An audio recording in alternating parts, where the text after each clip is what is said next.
ప్రతిపక్ష పార్టీ కూడా లేని ఆంధ్రప్రదేశ్ శాసనసభ వర్షాకాల సమావేశాలు 8 రోజుల పాటు కొనసాగాయి. కాకపోతే రాష్ట్రంలో సమస్యలతో సతమతమవుతున్న ప్రజల గురించి ఏ అంశం కూడా ప్రస్తావించకుండా ఈరోజు ఆ శాసనసభ నిర్వహణ విషయంలో మాత్రం రాష్ట్ర ప్రజలందరూ కూడాను ప్రజల సమస్యలపై ప్రశ్నించినటువంటి ప్రతిపక్షం గొంతు లేనటువంటి అసెంబ్లీలో ప్రతిపక్షం హోదా కావాలని చెప్పి న్యాయస్థానాన్ని ఆశ్రయించినటువంటి మాజీ ముఖ్యమంత్రి జగన్మోహన్ రెడ్డితో పాటు మరో 10 మంది వైసీపీ ఎమ్మెల్యేలు కూడా ఈరోజు అసెంబ్లీలో లేకపోయిన ఈ నేపథ్యంలో ఆ సమావేశాలు జరిగే తీరు ఈరోజు రాష్ట్ర ప్రజలకు ఏ మేరకు దోహదపడ్డాయి, వాళ్ళు తీసుకున్నటువంటి నిర్ణయాలు రాష్ట్ర ప్రయోజనాలకి ఏ మేరకు దోహదపడ్డాయన్న విషయం మనతో మాట్లాడిన ప్రస్తుతం టెక్కలి నియోజకవర్గం వైఎస్ఆర్ కాంగ్రెస్ పార్టీ ఇన్ఛార్జి పేరాటి తిలక్ ఉన్నారు.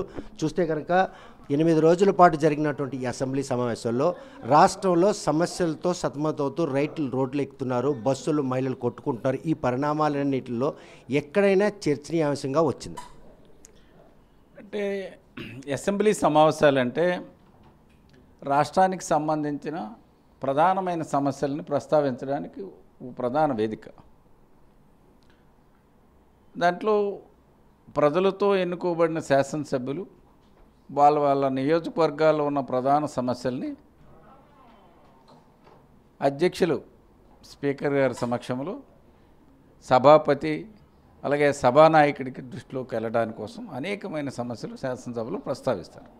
అది ప్రజలకి జవాబుదారితనంగా ఉంటుంది, అధికారులకి ఆ వేదిక ఒక దిశానిర్దేశం జరిగిపోతుంది. ఇలాంటి సందర్భంలో ఈసారి జరిగిన శాసనసభ సమావేశాలను మనం చూసుకుంటే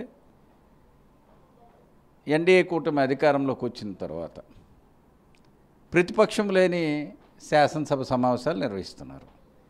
ప్రతిపక్ష వాదా ఇవ్వటానికి కూడా భయపడే పరిస్థితి. ప్రతిపక్ష వాదా ఇవ్వటానికి రాజ్యాంగంలో లేని విషయాన్ని చెప్తూ ప్రతిపక్ష వాదా ఇవ్వకూడదనే ఒక నిర్ణయం తీసుకొని స్పీకర్ గారు కానీ లేకపోతే అధికారంలో ఉన్న పార్టీ కానీ ప్రతిపక్ష వాదా ఇవ్వకూడదు, ఇస్తే అనేక విషయాలు ప్రతిపక్ష నాయకుడు ప్రస్తావిస్తాడు కనుక దాన్ని పక్కన పెట్టాలని ప్రయత్నం చేస్తున్నారు. ఆ కారణం చేత వీళ్ళు ప్రతిపక్ష వాదా లేకుండా చేశారు. 40% ఓట్ షేర్ ఉన్న రాజకీయ పార్టీ వైఎస్ఆర్ పార్టీ ప్రధాన ప్రతిపక్షం. జగన్మోహన్ రెడ్డి గారు ముఖ్యమంత్రిగా చేశారు. అన్ని విషయాలపైన అవగాహన ఉంది.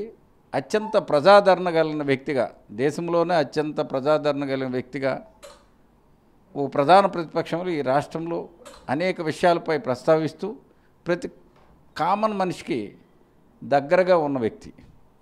అతనికి ఆ బాధ్యత అప్పగించవలసిన బాధ్యత అధికారంలో ఉన్న ఈ కూటమి ప్రభుత్వానికి లేదు. ఈరోజు ప్రతిపక్షం కోసం మాట్లాడితే, ప్రతిపక్ష హోదా కోసం మాట్లాడితే ఒక దౌర్భాగ్యుడు మంత్రిగా ఉండి చెంప సెల్లుమనిపించాలని చెప్తాడు. మరొక ఆమె ఆ ప్రతిపక్ష హోదా వాళ్ళకి అర్హతే లేదు అడగడానికి అని చెప్పి మాట్లాడతారు. ఆ పరిస్థితులు ఎందుకు నెలకొన్నాయి? 2019లో వైఎస్ఆర్ కాంగ్రెస్ పార్టీ అధికారంలోకి వచ్చిన తర్వాత 23 సీట్లు ఉన్నటువంటి తెలుగుదేశం పార్టీలో 5 ఎమ్మెల్యేలు కనుక తీసుకుంటే 18 మందితో ప్రతిపక్ష హోదా కూడా కోల్పోయినండి. ఆ రోజు జగన్మోహన్ రెడ్డి ప్రకటనే ఈరోజు ఆయన పాలిటి శాపంగా మారిందనుకోవచ్చు. ప్రతిపక్ష హోదా అనేది ఒక నాయకుడు చెప్పేది కాదు. అది ఆయన ఆ రోజు చెప్పే మాట. చంద్రబాబు నాయుడు గారు ప్రతిపక్ష హోదాలో ఉండి శాసనసభని మాట్లాడకుండా తప్పించుకొని ప్రజల్లోకి వెళ్తానని చెప్పి ఒక లేనిది సృష్టించి ఆయన మాట్లాడారు కనుక ప్రతిపక్ష వాదం మీకు ఈరోజు ఉంది, మాట్లాడండి, శాసనసభలో మీరు ఉండండి, మీరు మాట్లాడాలా, మీ శాసనసభ్యులు మా పార్టీకి వచ్చేస్తానన్నా సరే మీరు ఉండాలి, సభలో ఉండాలనే ఉద్దేశంతో మిమ్మల్ని నడిపిస్తున్నామని చెప్పి ఆనాడు జగన్మోహన్ రెడ్డి గారు చెప్పారు. ఆ సందర్భమే ఈరోజు ప్రతిపక్ష హోదా అదే ప్రతిపక్ష పార్టీ హోదాను కోల్పోయే పరిస్థితి. ప్రతిపక్ష హోదా ఎక్కడ కూడా బేసికల్గా ఎన్ని సీట్లు ఉండాలని ఎక్కడ రాయలేదు. దాన్ని పూర్తి అధికారము శాసనసభాపతి గారికి ఉంటుంది.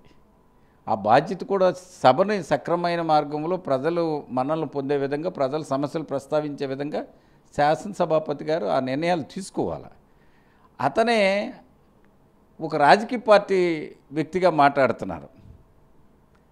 మాట్లాడితే ఈసారి జగన్మోహన్ రెడ్డి గారి ఎమ్మెల్యే పదవికి అనర్హులు అవుతారు, శాసనసభ సమావేశాలకు హాజరవ్వట్లేదు, ఆ పదవికి అనర్హులు చేస్తాము అని అతనే మాట్లాడుతున్నారు.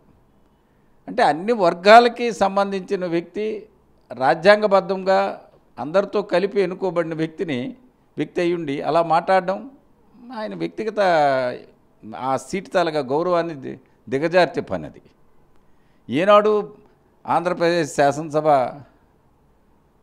రాష్ట్రం ఏర్పడి నుంచి ఇప్పటి వరకు కూడా ఏనాడు ఇలాంటి శాసనసభాపతిని మనం ఎప్పుడు చూడలేదు. ఇటువంటి పరిణామాలు చోటు చేసుకున్న నేపథ్యంలో శాసనసభలో ప్రతిపక్ష హోదా లేకపోయినా కూడాను ఈరోజు శాసన మండలి మీ స్ట్రెంగ్త్ ఎక్కువ ఉంది, అక్కడ కూడా చాలామంది వైఎస్ఆర్ కాంగ్రెస్ పార్టీకి సంబంధించి ఎమ్మెల్యేలు హాజరు కాలేదంటే శాసన మండలిలో పెట్టినటువంటి బిల్లుల ఆమోదానికి వీరు అంగీకరించినట్ట, తిరస్కరించినట్ట? చాలామంది పార్టీ కండువా కూడా మాట. అసలు కూటమి నాయకులే శాసనసభలో ఏ బిల్లు పెడుతున్నారో వాళ్ళే దెబ్బలాడుకుంటున్నారు. ఏ బిల్లుకి ఆమోదం లేదు. ప్రస్తావించిన బిల్లులు శాసనసభలో అసలు డిస్కషనే జరగట్లేదు. ఏ శాసనసభ్యుడు కూడా సీరియస్గా ఇది ప్రజల సమస్య వేదిక కనుక దీనిలో కూర్చొని మాట్లాడి ప్రస్తావిద్దామా, 0 అవర్లో డిస్కస్ చేద్దామా అనే ఆలోచన కూడా ఎవరిలోనూ కనిపించట్లేదు. అందుకు ఈసారి శాసనసభ సమావేశాల్లో హాజరే చాలా తక్కువగా ఉంది. ఈ బిల్లుల విషయం పూర్తిగా ఏకపక్ష నిర్ణయాలు. ఆ బిల్లులు ఏవి ఆమోదం చేశారో కూడా బహిర్గతం చేయలేని ఇది. వెబ్సైట్లో కూడా ఈరోజు పొందుపరచలేని పరిస్థితిలో ఉన్నారు. అందుకు శాసనసభ సమావేశాలు అనేవి ప్రభుత్వ ధనాన్ని దుర్వినియోగం చేసి ఉన్న ఏదైతే సమయాన్ని వృధా చేసుకుంటూ ప్రజల్ని పక్కదోవ పట్టించడానికి కోసం. ఎందుకు ఈవేళ రైతులు పెద్ద ఎత్తున రాష్ట్రంలో శాసనసభ సమావేశాలు జరుగుతున్నప్పుడే మాకు యూరియా అందలేదు అని చెప్పి పెద్ద ఎత్తున రాష్ట్రంలో ఉద్యమించారు. అలాగే ఈ ఉల్లు కోసం కానీ మరి పంటలు ఏ పంటకు కూడా గిట్టుబాటు ధర లేదని చెప్పి రాష్ట్ర వ్యాప్తంగా అన్ని దగ్గరలో కూడా రైతులు రోడ్డెక్కే పరిస్థితి. అలాగే ఉద్యోగస్తులు కూడా అసలు ఈ ప్రభుత్వంలో మేము పనిచేయలేమని చెప్పి రాత్రి 12-1 గంట వరకు కలెక్టర్ ఆఫీసులు ఎదుట అగ్రికల్చర్ అసిస్టెంట్లు ధర్నా చేసే పరిస్థితి. అనేక సమస్యలు ఇవాళ మనం చూసుకుంటే రాష్ట్రంలో ఉన్నవి. ఏ ఒక్కటి కూడా శాసనసభ సమావేశాలు జరుగుతున్నప్పుడే ప్రజలు రోడ్డెక్కి దానికోసం ఉద్యమిస్తుంటే శాసనసభలో దానికోసం ప్రస్తావించకుండా తప్పించుకొని తిరిగి శాసనసభ నాయకుడైన చంద్రబాబు నాయుడు గారు ముఖ్యమంత్రి స్థానంలో ఉండి సమావేశాలకు ఎన్ని రోజులు హాజరయ్యారో ఒక్కసారి చూడండి. ఇక మిగతా తెలుగుదేశం ఎమ్మెల్యేలు అసలు పూర్తిగా గైర్హాజరు. ఇక మిగతా జనసేన నాయకులు అయితే పూర్తిగా ఆయన గైర్హాజరైపోయారు అనారోగ్య కారణం అని చెప్పి. మరి మిగతా వాళ్ళు కూడా బీజేపీ వాళ్ళు కూడా అసలు కామన్ డిస్కషన్లో కూడా లేరు. ఇక రెండో పార్టీ ఏంటి, వాళ్ళు ఎంచుకున్నది జగన్మోహన్ రెడ్డి గారిని తిట్టడానికి ఒక వేదికగా పెట్టుకున్నారు. ఎప్పుడు ఎక్కడ మాట్లాడినా, ఏ చిన్న బహిరంగ సభలో మాట్లాడినా, ఏ వేదికలో దొరికినా మీడియా కనిపిస్తే చాలు గత 5 సంవత్సరాలు జగన్మోహన్ రెడ్డి గారు ఈ రాష్ట్రాన్ని లూటీ చేశారని చెప్తారు. లూటీ చేయటానికి జగన్మోహన్ రెడ్డి గారి పాలనలో ప్రజలకి సంక్షేమ పథకాల ద్వారా సుమారు 3,80,00,000 రూపాయలు, 3,00,00,000 కోట్ల రూపాయలు నేరుగా ప్రజలకు వేయటం జరిగింది. మరి చంద్రబాబు నాయుడు గారు గత 3 పర్యాలు ముఖ్యమంత్రిగా చేశారు. అసలు ఆయన పర్యాయ టైంలో ఏనాడైనా ఏ పద్దులో ఎంత ఖర్చు పెట్టారా అనేది ఈవేళకి చెప్పే సందర్భాలు లేవు. మేము ఈ రాష్ట్రంలో ఈ ప్రాజెక్టు కట్టామని కానీ, లేకపోతే ఈ సంక్షేమ పథకం ఇచ్చాం కానీ చంద్రబాబు నాయుడు గారు చెప్పుకున్న దగ్గర ఏ ఒక్కటి లేదు. పైపెచ్చుగా చూస్తే 80-80% పనులు పూర్తయినటువంటి 10 మెడికల్ కాలేజీని ఈరోజు పీపీపీ మోడల్లో ప్రైవేట్ పెట్టుబడులను ఆకర్షించి ప్రైవేటీకరణ చేసి వైద్య విద్యను పేద, నిరుపేద, దళితులకు అందకుండా చేసే ప్రక్రియ విషయంలో మాజీ ముఖ్యమంత్రి హెచ్చరిక జారీ చేసిన మళ్ళీ దుందుడుకు చెరిగానే ముందడుగేస్తున్నారు. మీరు చేస్తున్న పోరాటాన్ని కూటమి ప్రభుత్వం పరిగణనలు తీసుకోవట్లేదు. ప్రజల్లోకి దీన్ని ఏ విధంగా ఉద్యమం బాటపట్టింది? మాజీ ముఖ్యమంత్రి గారు చెప్పింది హెచ్చరిక కాదు, అది వాస్తవం. మెడికల్ కాలేజీలు ఈ రాష్ట్రంలో పెట్టడానికి దేశంలోనే అత్యంత వెనుకబడిన రాష్ట్రాల్లో ఆంధ్రప్రదేశ్ ఒకటి. రాష్ట్ర విభజన తర్వాత కూడా ఆంధ్రప్రదేశ్ని పూర్తిగా కేంద్ర ప్రభుత్వం ఇచ్చే ప్రోత్సాహం విషయంలో కూడా చాలా నిర్లక్ష్యానికి గురైంది. కేంద్రంతో సఖ్యతతో ఉండి రాష్ట్రానికి రావాల్సిన అనేక ప్రాజెక్టులని జగన్మోహన్ రెడ్డి గారు ఈ రాష్ట్ర ప్రయోజనాల కోసం బీజేపీని ఆనాడు నరేంద్ర మోడీ గారిని సమర్థిస్తూ ఈ రాష్ట్రానికి రావాల్సిన అనేక ప్రాజెక్టులను తీసుకొస్తూ పోలవరంతో సహా అనేక ప్రాజెక్టులను తీసుకురావడానికి ప్రయత్నం చేస్తూ దానిలో భాగమే మెడికల్ కాలేజీలు అనేది పేదవాడికి విద్య అందించాలా, పేదవాడికి అందించినప్పుడే, పేదవాడు చదువుకున్నప్పుడే ఈ రాష్ట్రంలో ప్రతి ఇంటిలో కూడా ఆర్థికంగా అభివృద్ధి చెందుతారు, ప్రతి కుటుంబంలో కూడా సామాజిక విప్లవం మొదలవుతుంది అనే ఉద్దేశంతో జగన్మోహన్ రెడ్డి గారు నిర్ణయం తీసుకున్నారు. 17 మెడికల్ కాలేజీలు తీసుకొచ్చి 2 ఇయర్స్లోనే 5 మెడికల్ కాలేజీలు పూర్తి చేసి క్లాసులు ఓపెన్ చేసేసారు. మరో 2 కాలేజీలు కూడా ఈ సంవత్సరం నుంచి క్లాసులు ప్రారంభమయ్యాయి. అంటే 7 మెడికల్ కాలేజీలు కంప్లీట్గా క్లాసులు కూడా ప్రారంభమయ్యాయి. మిగతా 10 కాలేజీలు మరి పనులు ప్రారంభించి పనులు కూడా పూర్తి అయ్యే పరిస్థితి వస్తున్నాయి. మరి ఇలాంటి టైంలో ప్రైవేట్ భాగస్వామ్యం తీసుకొచ్చి కార్పొరేట్ సంస్థలకు అనుకూలంగా పేదవాడి విద్యని పెత్తందారులకి చేతికి అందించే కార్యక్రమాన్ని అలాగనుకోవచ్చా, లేకపోతే సంపద సృష్టించడంలో ప్రాధాన్యత ఇస్తున్నటువంటి కూటమి ప్రభుత్వం దీనిలో కూడాను సంపద సృష్టించి రాష్ట్రాన్ని అభివృద్ధి పదంగా నడిపించేందుకు చేసిన ప్రయత్నంలో భాగం అనుకోవచ్చు? ఈ చంద్రబాబు నాయుడు గారు సంపద సృష్టించడానికి అనేక మార్గాలు అని చెప్పాడు కదా, అతనే చెప్పాడు. నేను అపరమేధావిని, ప్రపంచంలో నా అంత సీనియర్ పొలిటీషియన్ లేడు, ఇండియాలోనే లేడు, ఏ రాజకీయ పార్టీలో లేడు, సంపద సృష్టించడం నాకు వెన్నతో పెట్టిన విద్య అని చెప్పాడు. పేదవాడు చదువు దగ్గర నేను సంపద సృష్టించే విధి అంటే కార్పొరేట్ సంస్థలకు అనుకూలంగా పనిచేయడమే నీ ఏది సంపద సృష్టించడం ఏంటి? నీ చేస్తున్న పని ఏంటి? పేదవాడికి ప్రతి సామాన్యుడికి ఎస్సీ, ఎస్టీ, మైనారిటీ కులాలు, బీసీ కులాలు వాళ్ళు ఈరోజు కార్పొరేట్ విద్యని అందుకోవాలంటే చాలా ఇబ్బందులు పడుతున్నారు. అనేక ప్రోత్సాహకాలు రాజశేఖర రెడ్డి గారు మరి ఆనాడు విద్యను ప్రోత్సహించాలనే ఉద్దేశంతో ఆనాడు ప్రోత్సహించారు. అలాగే జగన్మోహన్ రెడ్డి గారు ప్రోత్సహించారు. మరి చంద్రబాబు నాయుడు గారు కూడా అది కొనసాగించుతూ ప్రభుత్వం ద్వారా ఈ మెడికల్ కాలేజీలను పూర్తి చేసి కంప్లీట్ చేస్తే అది పేదవాడికి సాయం చేసేవి. మీరు చేస్తున్నటువంటి పోరాటం వారికి కనువిప్పు కలుగుతుందే? కూటమి ప్రభుత్వం యూటర్న్ తీసుకుంటుందే ప్రైవేట్ మెడికలైజేషన్ చేసినటువంటి ప్రక్రియ?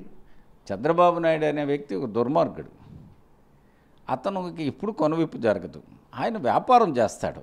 రాజకీయ ముఖ్యమంత్రి సీట్ని పట్టుకుని వ్యాపారం చేస్తాడు. వ్యాపార సంస్థలను ప్రోత్సహించడం, కార్పొరేట్ సంస్థలను ప్రోత్సహించడం. మరి అతని దగ్గర ఉన్న వాళ్ళంతా కూడా వ్యాపారస్తులు ఉన్నారు. ఈవేళ నారాయణ గారు మనం చూసాం, సుజనా కృష్ణ, రంగారావు, ఈ అనేక మంది, సుజనా చౌదరి, అనేక మంది మనం చూసాం, ఎం రమేష్, వీళ్ళంతా కూడా బీజేపీలో ఉన్న వాళ్ళందరూ చంద్రబాబు నాయుడు మనుషులు. వీళ్ళంతా వ్యాపార భాగస్వాములు, చంద్రబాబు నాయుడు వ్యాపార భాగస్వాములు.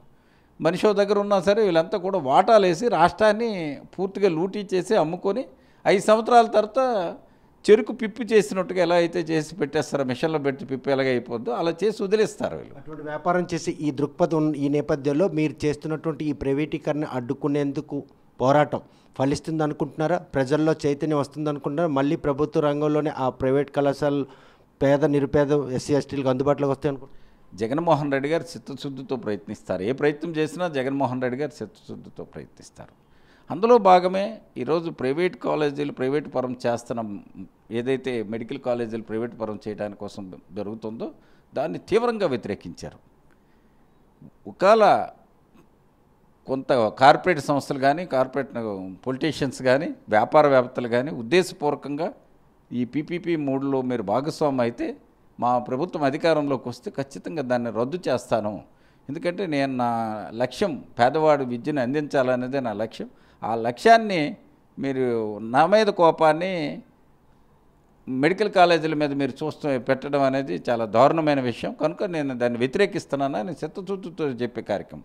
అందుకు ఈ రాష్ట్రంలో అన్ని వర్గాలను దాన్ని యాక్సెప్ట్ చేశాయి. మరి మేధావి వర్గం కూడా ఈరోజు ఆలోచన చేశారు.